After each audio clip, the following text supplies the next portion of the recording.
Welcome back, ladies and gentlemen. This is Divine Masculinity.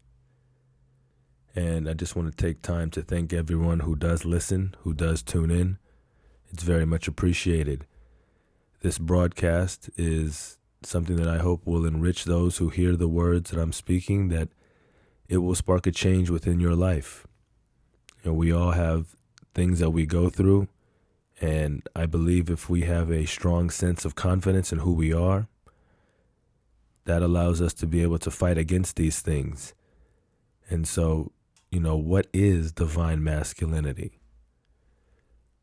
It is man living his highest and truest calling in its richest and purest expression. Now, when I think of the highest place, I think of God's throne. When I think of the truest essence, it is God's purpose that has been put on our life. What God says we are here to do is the truth of what our efforts are supposed to lead to. And then we will look at in its richest and purest expression. This will be in your greatest output of love and ability. This will be your greatest output of your abilities powered by your love and how high you can vibrate, because love would contain everything that is good about what it is you do. And this is the standard that I would hope men are striving to live for. How is this attained? As I spoke of in the last video, through the pillars of life. But what are the pillars of life? They're not physical. It is through establishing a spiritual habitation. It is through realizing that though we are in a world that exists with physical things and structures, there is an essence of spirituality that is greater and stronger than what it is that we are seeing with our eyes. And more than anything, this is a journey, and everyone's at a different place in that journey, and everyone's going to take time to get it to where it is that they want to be.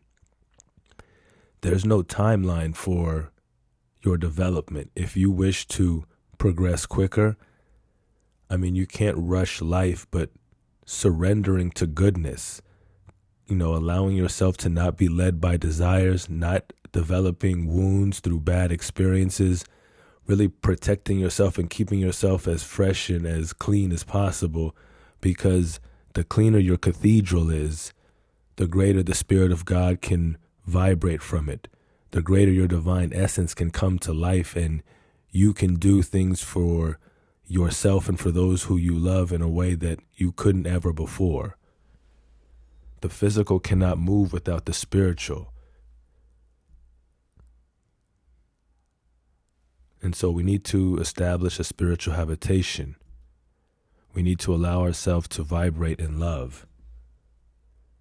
And so this journey, this is a progression for us, gentlemen. And I've talked about some progressions before, and I can go into them now. For most men, I believe we start off as just a guy. And, the guy is an average man.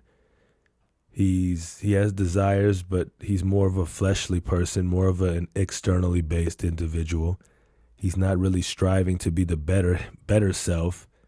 And he's just, kind of part of the crowd. He'll work and he'll make some money and he'll do pretty good, but he's not achieving anything, and he's just spinning his wheels in the situation that he's in.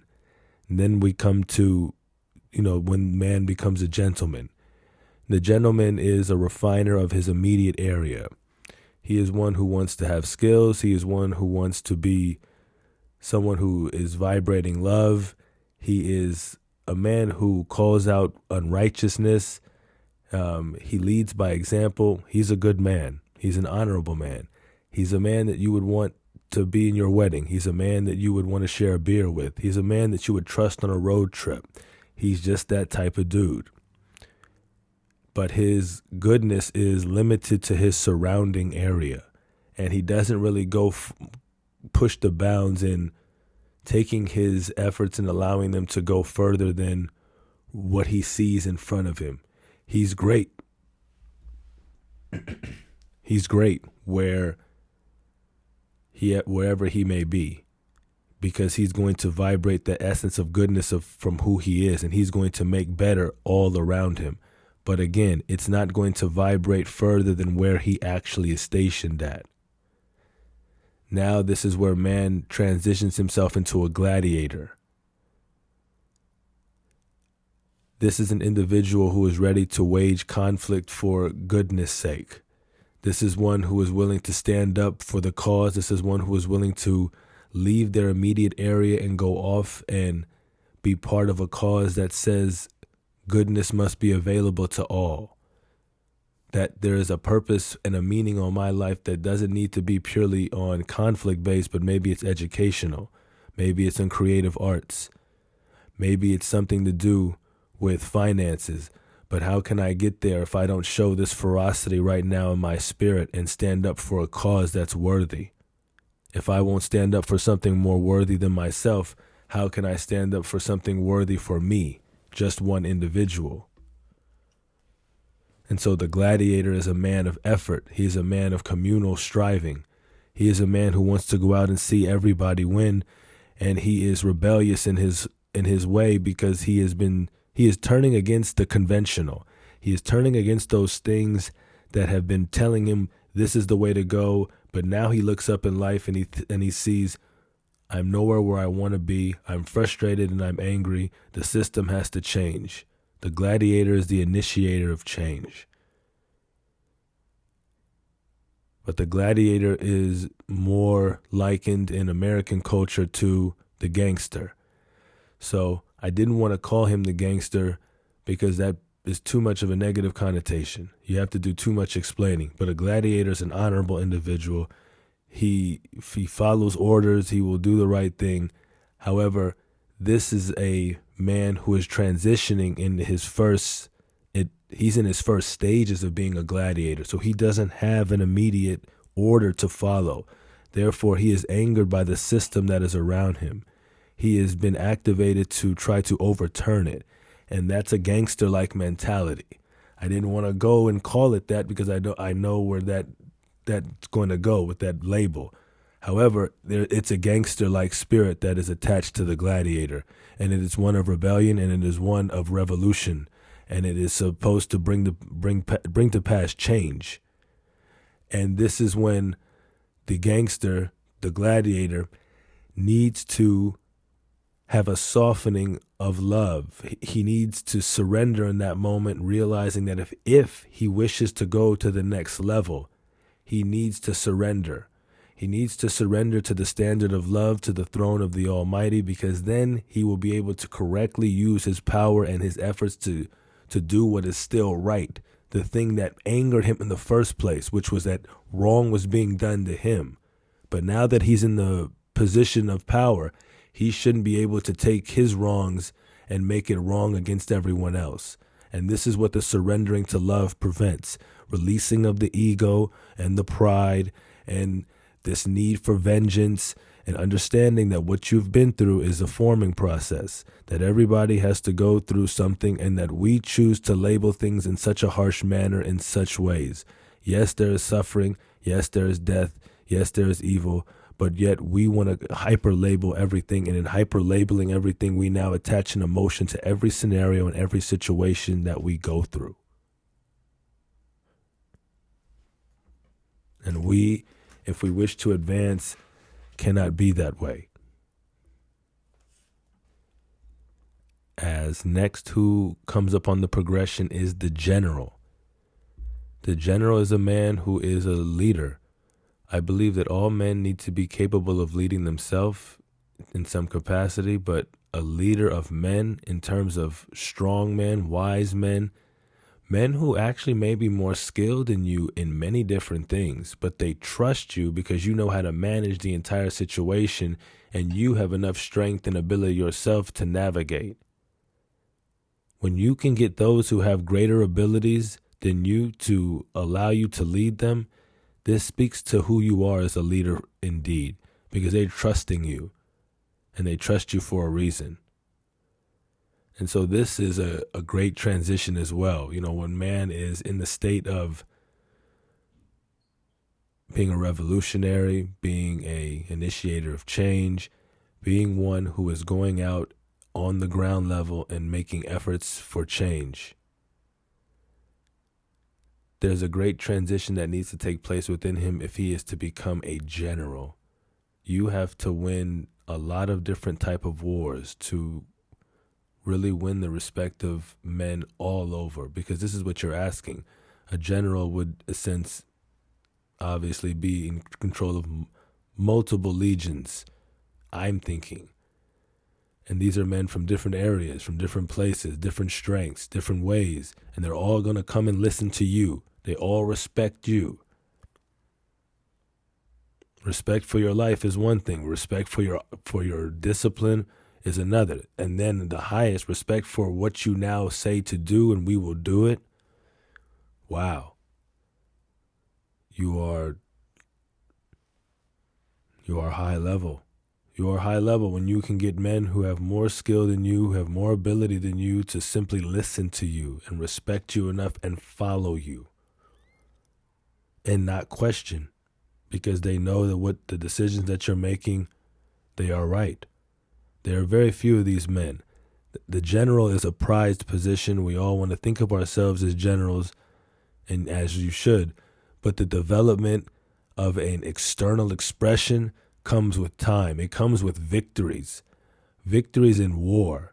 Whatever type of war you may want to think, a financial situation, emotional, spiritual, a physical war, but you will have to go through great sufferings, and you will have to have led other people through great suffering and help them be victorious if you are to eventually reach the level of general.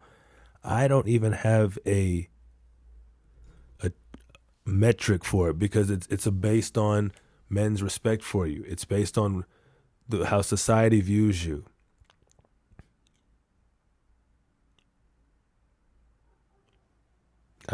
It's different for every man, different for every woman. But you will have to go through a great deal of trial, because you will not, can't fake it. And so these progressions are a choice. You don't, because you've already established pillars. You already have a foundation of how to live and the way to live. You don't need to go to the level of gladiator. You don't need to go to the level of general. You don't need to attempt to go to the level of sovereign. Or it's Goliath next, actually. You don't need to. Some people are called to and they don't want to, but they go.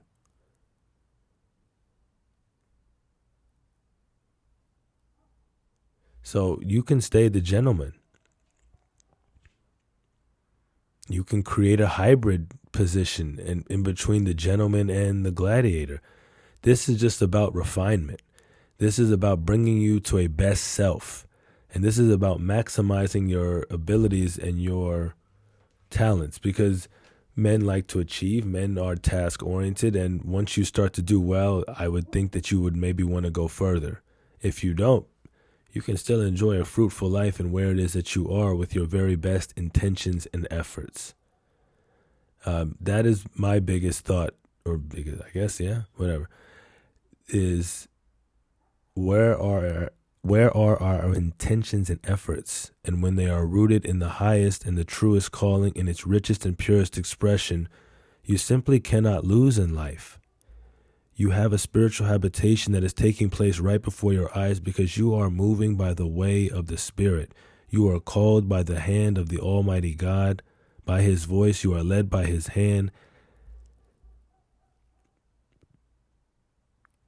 If we wish to be of the highest, we need to walk in the Spirit. And so, it's something that I did want to shed some more detail on, because this is all about laying a foundation for us. Laying a foundation so that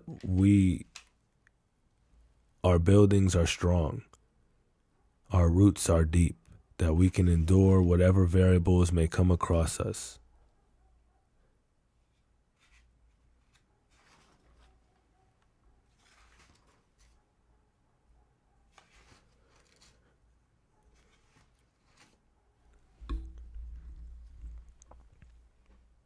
And so we will continue to dive into the divine masculine.